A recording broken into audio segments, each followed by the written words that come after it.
이제 이 백정이나 명칭은 사실 개화기 이후에도 존재를 했었습니다. 아니 무슨 소리냐? 이미 백정이라는 신분이 개화기 때 이제 완전히 사라졌지 않았냐고 판단할 수도 있을 것입니다. 물론 그 19세기 후반에 들어서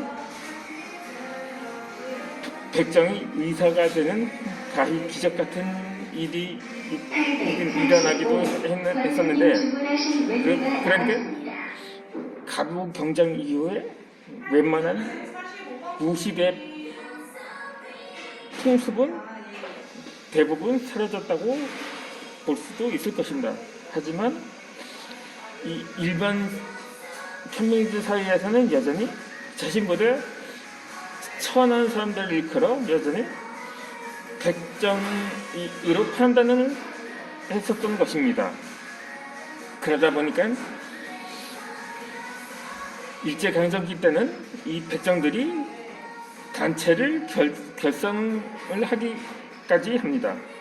이전에도 백정들이 집단 행동을 벌이는 일도 있었는데, 개화기 이후에도 백정들의 또 어느 정도 제 목소리를 내기 시작하다 보니까는 그렇게 해서 백정들끼리 결성한 단체가 바로 형평사라는 단체였습니다. 당시 1920년대에 그 단체에서는 이 정진이라는 기간지도 발행을 하게 되는데, 하지만 당시는 더군다나 시국이었던 만큼 제대로 발간은 되지 못했거든요. 물론 그거는 편견 때문만은 아니었던 거죠. 그 당시에 기록을 보면은 우리 독립 사람들은 무저항이란 토굴 속에 떨어져 있다고 쓴 한 형편사원은, 그런데도 온갖 멸시를 나는 즐거운 한입거리를 위해 10년을 하루같이 날이새며 도야지 목을 자르고 소리 고기를 베어 나누기도 하는 삶을 서럽게 토해냈던 것입니다. 드실 거면 명부 좀 적어주세요. 여기 드실 거면 명부 좀 적어주세요. 잠시만 기다리요.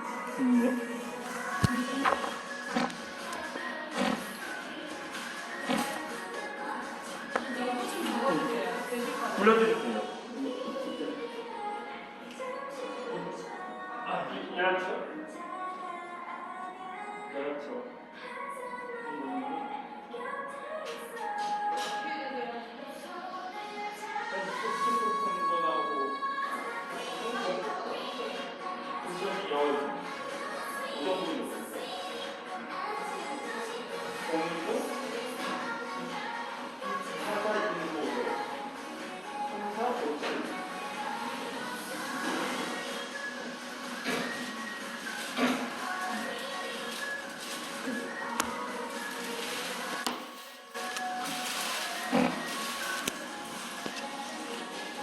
네, 방금 여기서 한장 촬영 중이라서 명부를 작성하고 왔습니다.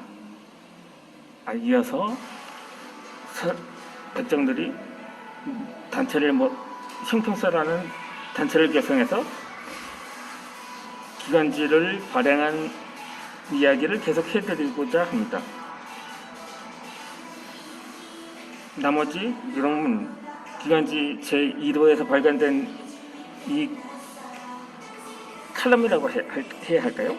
어쨌든 내가 타고난 이 마을은 피촌 또는 백정촌 이 지역에서 거주하는 사람을 가리켜 칼자빈이 백정놈이라고 한다. 이 지역 외에 거주하는 모든 사람들은 수백 년이라는 긴 시간을 내려오며 대대손손 잊어버리지도 않고 우리들의 이름을 불러주는 것보다는 의뢰의 백정놈, 백전년, 백정새끼, 점점점점 이것이 내가 타고난 우리 집은 물론이고 우리 이웃사람 그 외에도 나와 같이 처지에 있는 무리에 대한 유일한 대명사였다. 당시에는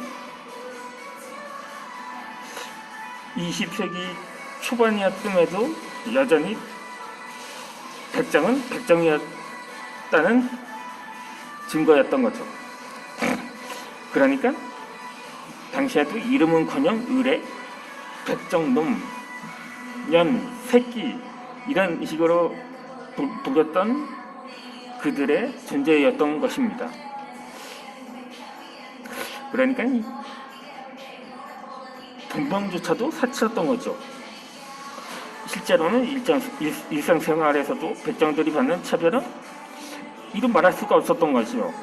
20세기 초반까지만 하더라도요. 그러니까 먹는 것도 입는 것도 사는 것도 심지어는 주거 장래까지 차별을 받았던 것입니다. 백정은 비단 옷을 입어서도 가시나 두루마기 판거를 써도 안 됐고 가죽신을 신는 것도 금기시했던 것이었죠. 예, 여기 했어요. 정말. 예.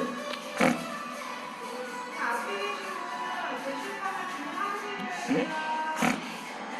제가 아니군요. 먼저 오신 분이 있어서.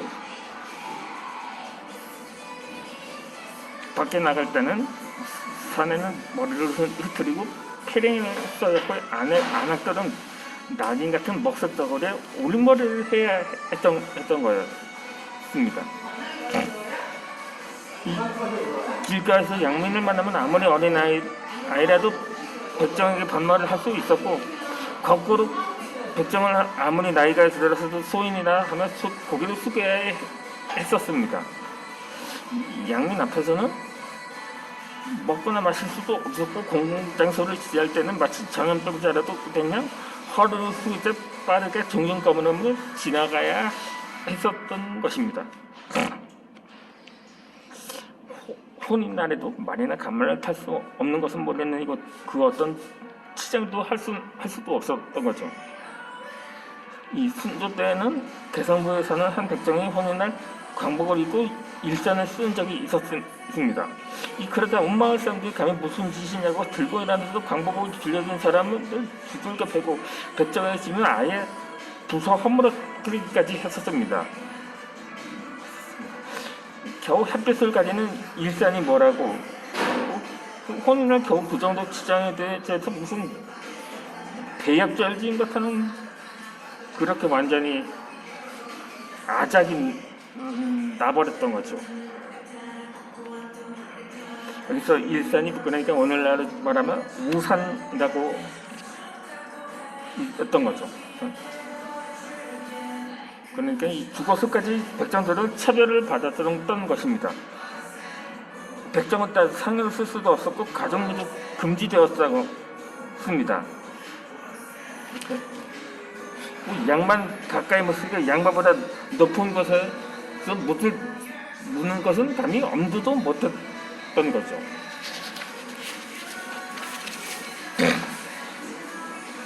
그냥 거적에 말아서 지게를 지고 올라가서 땅을 파고 산에 묻은 게 고작이었습니다.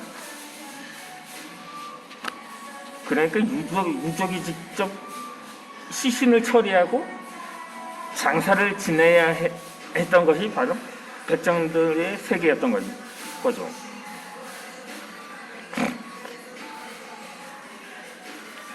그러다 19세기 말에 동학농민권이 계약을 내놓은 것 중에 하나가 백정 머리에서 페이랑이를 벗겨라 했던 것도 그러니까 백정들의 삶을 완화시키고자 했던 것도 한 동학운동의 하나였던 거죠. 하지만 백정들은 그때까지 죽은 뒤에도 자손 제대로 언제까지 짊어지고 살아야 했었던 시대였던 거죠. 그런데 그것이 결국 뼈에 사무쳤는지 가벼 개혁 이후에서 백정들이 제사상에서 가장 먼저 올린 것이 갓, 두루마기, 탄건, 가죽신 같은 것이었습니다. 살아생전에 단 한 번도 그런 것을 쓰거나 입어보지 못한 선조들의 손을 달래고 싶은 것이었는지도 몰랐던 거죠. 이 평생을 갓바치로 신을 만들었으면서 스스로는 그 부드러운 가죽신을 한번 찢어보지 못했던 조상들의 산을 그렇게나마 위로하고 싶었던 것인지도 모릅니다. 그리고 제사장 앞에서 눈물을 흘리면서 서로께 통곡을 하기까지 했었던 거죠.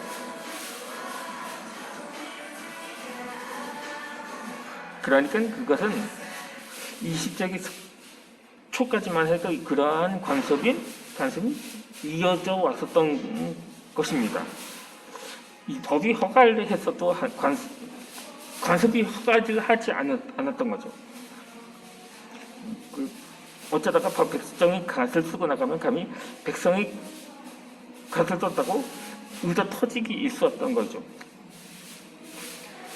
그러다 대망의 20세기 첫 해인 1900년도 2월에 이 경상도 진주를 비롯한 16개 군의 백정들이 진주 관찰사 조시영을 찾아간 일이 있었습니다. 그리고 칙명으로 묵은 관습을 벗겨달라고 거의 상소문을 올리기도 했었죠. 그 상소문의 전문은 이렇습니다.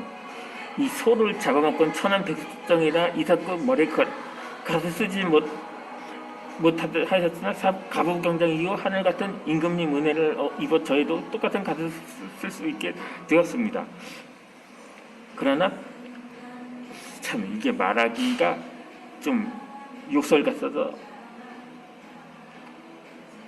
1896년도인데 이후 천대도 전달받고 갓도 또한 쓰지 못해 천지간에 원을 풀 길이 없사오니 칙명을 내려 갓을 쓸 수 있게 허락해 주옵소서.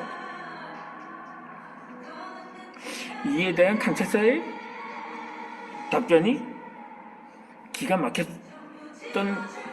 막혔습니다. 그렇게 갓을 쓰고 싶으면 끈은 반드시 수가죽으로 하라는 명을 내리는 것이었던 것입니다. 그걸로 끝이 아니었습니다. 이때 당시 황성신문은 그 뒤의 상황을 이렇게 기록을 하였습니다. 이 황성신문 1900년도 2월 5일자 논설에 따르면 백정들이 다시 제서다 조씨가 안으로 불러 새로 잡은 소가죽 한 장을 길게 잘라 각근을 만들어 저마다 씌우며 백정들은 양뺨의 핏자국이 점점이 흐르는 채로 권총에서 내쫓겼다.